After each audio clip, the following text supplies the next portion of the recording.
disebut Syekh Muhammad Fatur Rahman. Tapi yang bicara Ali Maskur Musa. Masya Allah. Biar nyambung dengan apa yang disampaikan oleh Akhin Al-Kiram Syekh Alwi tadi. Assalamualaikum warahmatullahi wabarakatuh. A'udzubillahi minasyaitonirrajim. Bismillahirrahmanirrahim. Alhamdulillahilladzi hadana lihada wa ma kunna linahtadiya laula an hadanallah. Asyhadu an la ilaha illallah wahdahu la syarikalah wa asyhadu anna Muhammadan abduhu wa rasuluh. A'udzubillahi minasyaitonirrajim. Ya ayyuhalladzina taqullaha wabtaghu ilaihil wasilah wajahidu fi sabilillah la'allakum tuflihun, amma ba'd. Yang saya hormati Bapak Ibu sekalian, ini kalau disebut panjang ya, dan ini sudah malam, karena itu saya izin menyebut dua saja. Yang pertama adalah Akhin Al-Kiram Sahibul Mahad Khadimul Mahad Az-Zainiyah Syekh Kiai Haji Uwa Anom, yang semua dari apa yang disampaikan oleh Pangersa Uwa telah disampaikan. Beberapa wasiat yang telah kita masukkan di dalam hati, dan itu semua sudah menjadi catatan di dalam hati kita. Yang kedua, yang saya muliakan, yang terhormat Kiai Haji Muhammad Fatur Rahman, Rais Mudir Rais Idarah Aliyah Jatman, dan para kiai-kiai semuanya, Syekh Alwi yang telah memberikan tausiah di awal. Saya akan menyambung setelah saya mengajak untuk bersyukur pada Allah biqaulina alhamdulillahirabbil alamin ala kulli halin wa nimatin, dan bersolawat kepada junjung kita baginda Rasulullah sallallahu alaihi wasallam. Allahumma shalli ala sayyidina Muhammad wa ala alihi wa ashabi. Pertanyaannya, mengapa para hadirin, hadirat, ikhwan, akhwat, salikin, muridin, dan adik-adik saya, anak saya, para santri yang sudah pada tepar karena capek ya, mungkin sudah amalan di dalam haul yang ke-10 dari Pangersa Uwa Kiai Haji Jejen Zainal Abidin yang ke-10. Maka pertanyaan itu muncul, saya tidak ingin mengatakan ini pasti benar. Mengapa banyak orang yang lupa pada Allah? Mengapa orang itu banyak yang, maaf izinkan saya nyebut bahasa Jawa, mursal. Mursal itu temannya korak, temannya preman, yang dia tidak mengenal Allah dan dia asik dengan dunianya itu. Mengapa? Karena dia tidak tahu kemana harus menuju Allah. Tidak ada mursyid, tidak ada irsyad yang tidak memberikan petunjuk, sehingga dia itu dalam terjerembab salah arah di dalam hidupnya. Padahal Al-Quran disebutkan laqad khalaqnal insana fi ahsanit taqwim. Karena sesungguhnya manusia itu diciptakan oleh Allah sebaik-baik ciptaan. Karena apa? Manusia ada unsur kolbunnya, ruhaniyahnya, yang betul-betul mempunyai basyirah, satu sisi. Sisi yang lain, manusia juga diberikan oleh Allah nafsu. Di sisi yang ada akal, di sisi yang lain juga ada disebut ashkar kalau menurut Imam Ghazali, dan itu adalah panca indera kita. Semua dari 4 penjuru ini, mengapa manusia mursal? Karena seluruh hidupnya tidak dijalankan hati itu. Lebih dikuasai oleh nafsu, nafsu kekuasaan, nafsu jabatan, nafsu tidak mau turun dari jabatan, nafsu ingin kaya meskipun rakyatnya miskin. Betul? Betul? Ini yang terjadi pada akhir-akhir ini.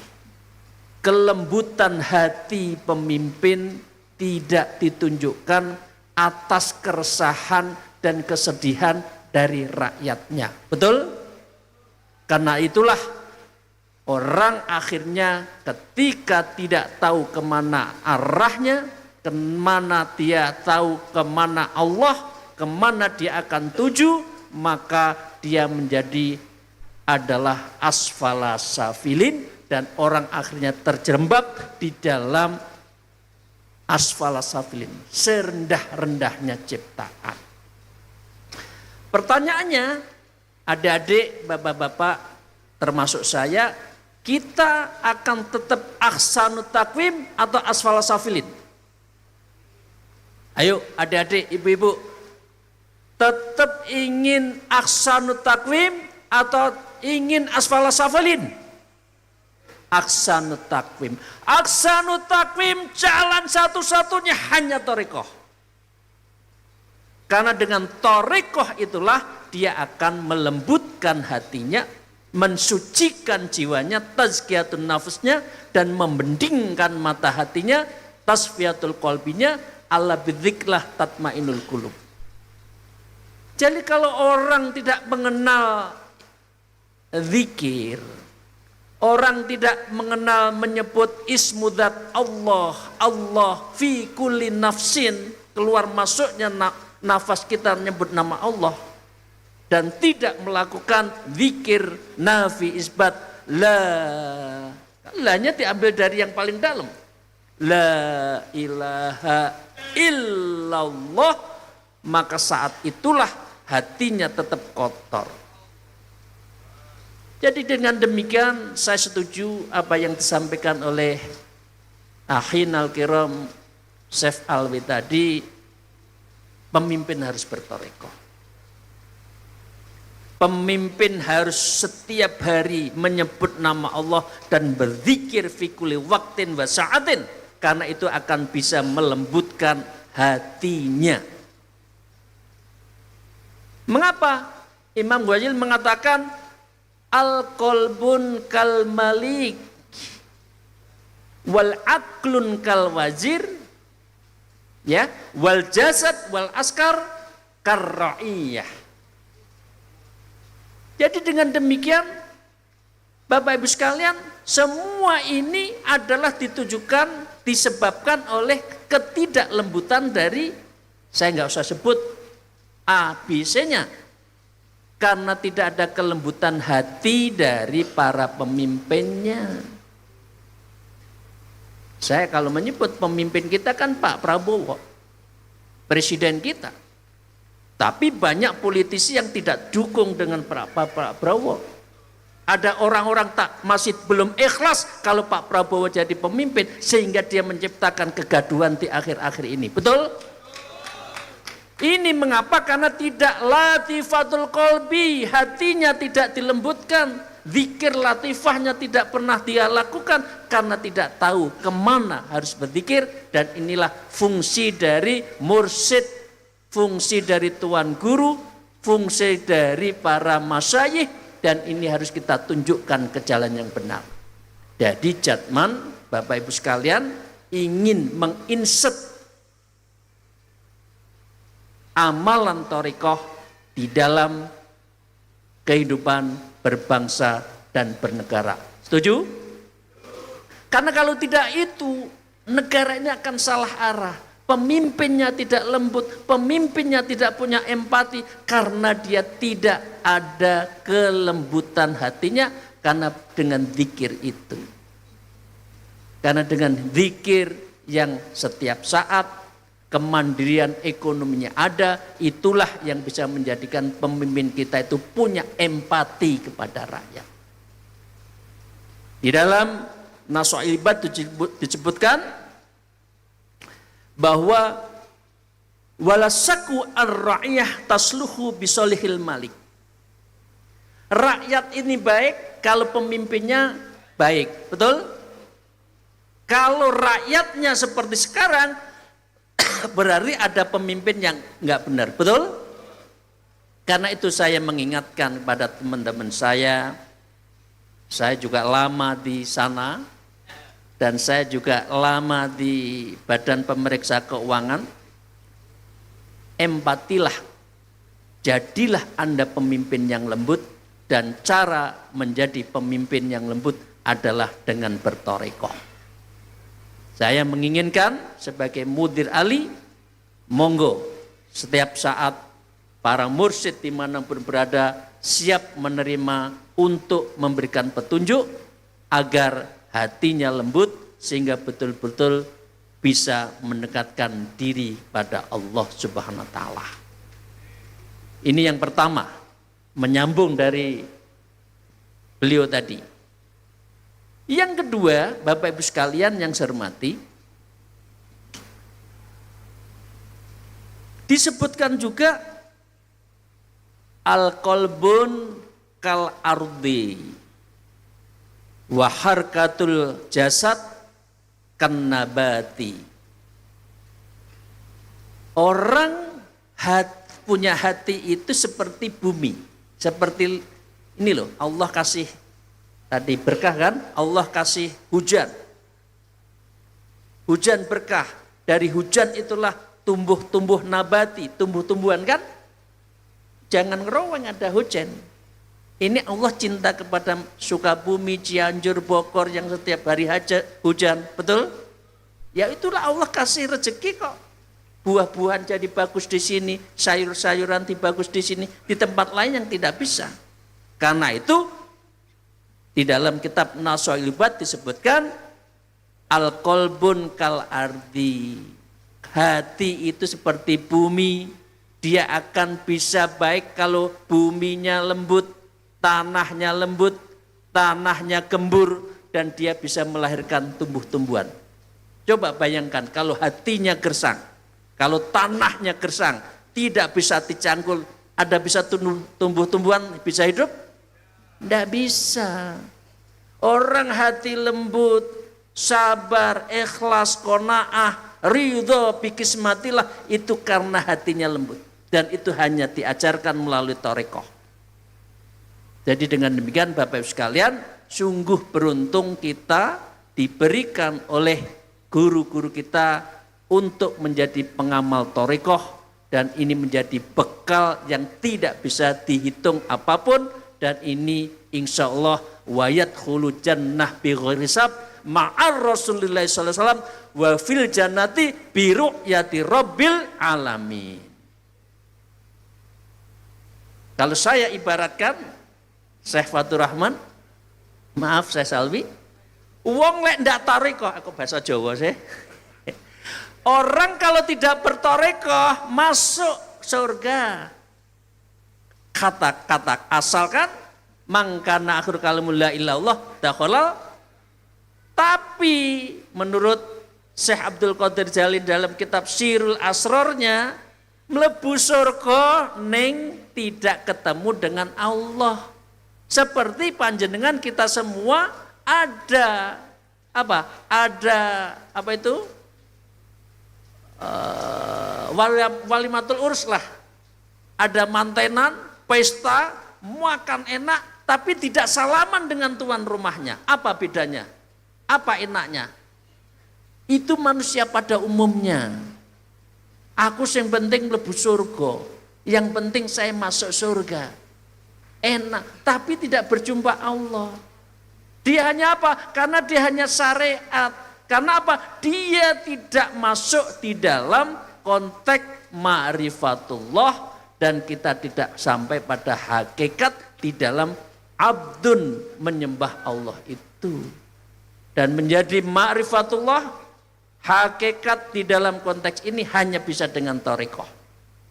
Jadi dengan demikian berthariqah inilah jalan satu-satunya kita bisa ma'rifatullah dan akhirnya liqa'ilah di dalam surganya Allah, ketemu Allah sebagai Khalik. Betul? Jadi itu bedanya. Lek wong ra gelem thariqah, kalau orang tidak mau thariqah ya masuk surga. Tapi di pinggiran. Tapi kalau kita masuk surga, kita berthariqah, insya Allah liqa. Insya Allah kita akan wajh Allah. Insya Allah biru'yati rabbil alamin fil jannah. Panjenengan pilih mana? Melebu surga saja tapi enggak ketemu Allah, atau masuk surga dan ketemu Allah? Pilih yang mana? Yang pertama atau yang kedua? Alhamdulillah, amin ya rabbal alamin. Amin ya rabbal alamin. Itu yang kita cita-citakan dan itulah yang betul-betul disebutkan la'allakum tuflihun, agar engkau mendapatkan keberuntungan, kemenangan dalam hidup. Ayat itu sebelumnya apa? Dua syaratnya. Satu, wabtahul wasilah, carilah kamu wasilah, carilah kamu guru, carilah kamu mursyid, carilah tuan guru yang bisa menjadi irsyad yang menunjukkan kamu. Karena dengan kita masuk thariqah, wasilah guru kita bisa robitoh, kemudian menyambungkan doa kita sampai kepada Rasulullah, itulah yang lebih makbul. Karena kalau kita hanya sendiri, belum tentu mampu mendorong mobil. Tapi kalau didorong, ditarik oleh guru-guru kita, insya Allah sampai pada Allah dan dikabulkan. Amin ya Rabbal. Itu fungsi thariqah. Itu fungsi dari wasilah. Tetapi ayat itu wajahidu. Lek golek Allah, kalau cari Allah, ingin ketemu Allah, sing tenanan, yang betulan. Jangan geluma-gelami, orang Jawa ya. Ya, malam ini sholat malam kalau ada hajat. Kalau sedih, ingat Allah. Kalau lagi seneng, lupa Allah. Kalau mau pemilu ngerayu rakyat. Kalau sudah jadi lupa rakyat. Betul? Itu yang menurut saya tidak ada kelembutan hati di antara mereka.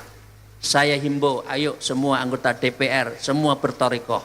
Nanti Anda akan menjadi orang yang suci, bersih karena mempunyai al-mir'atun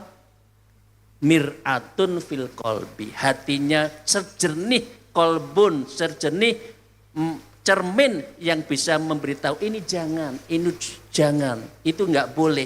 Sekarang itu kenapa mereka begitu? Karena mereka kan bukan buta matanya, betul? Tidak. Mereka tahu. Al-Quran mengatakan fa innaha la ya'mal absar walakinnal a'mal qulub allati fi sudur. Mereka itu tahu, matanya bisa lihat kok ini bukan punya saya, punyanya rakyat. Oh, gaji saya terlalu tinggi, saya enggak enak dengan rakyat. Tapi kan hatinya buta. Walakinnal a'mal qulub. Tapi yang buta itu hatinya. Mengapa tidak dilembutkan? Mengapa tidak berzikir? Mengapa? Karena mereka tidak berthariqah. Allati fi sudur. Kulub itu adalah fisudur, hati yang partai dalam. Saya pikir itu saja, ini bukan tausiah, tapi mentakkidkan apa yang disampaikan oleh Akhinul Syekh Alwi, dan ini sungguh sangat bermanfaat, sehingga sangat beruntung ada contoh ibroh dari Pangersa Uwak, karena beliau adalah Rois dari Jatman Idoroh Wusto Jawa Barat. Karena itu saya hadir, tiada lain, salah satu niatnya adalah subhanallah, alhamdulillah, saya takzim kepada beliau. Karena di Idoroh Aliyah beliau juga salah satu mudir, salah satu rais di Jawa Barat, beliau adalah Rais Idarah Wusto. Saya bahagia. Tadi disebutkan beberapa amalan, beberapa wasiatnya yang rukun, yang sabar, getarkan bumi, getarkan langit, ketuk pintu langit, dan kuatkan bumi melalui Nahdlatul Ulama. Karena itu saya minta kepada seluruh Supiah, Husniyah, Wusto, seluruh Indonesia harus istiqomah di jalan Nahdlatul, dan satu-satunya dari organisasi yang bergerak di bidang thariqah di lingkungan Nahdlatul Ulama adalah Jatman. Kita istiqomah sejak tahun 1957, 19 Oktober itu didirikan Jatman sampai sekarang, insya Allah hatta yaumil qiyamah. Amin ya rabbal alamin. Karena saya ingin katakan bahwa ruhnya NU itu adalah di Jatman. Karena setiap hari di puncak gunung, di pinggir lautan, semua itu adalah mursyid-mursyid yang menengadahkan tangannya, menangis setiap malam agar dunia Indonesia itu selamat. Jadi dengan demikian saya ingin katakan, ruhnya Nahdlatul Ulama adalah Jatman ahli thariqah, dan nyawanya Indonesia ini adalah ketika orang berthariqah menyebut nama Allah, la ilaha illallah. Allahu minkum, mohon maaf atas segala kekurangan saya. Atas nama Idarah Aliyah menyampaikan ucapan terima kasih kepada Sahibul Ma'had, Khadimul Ma'had,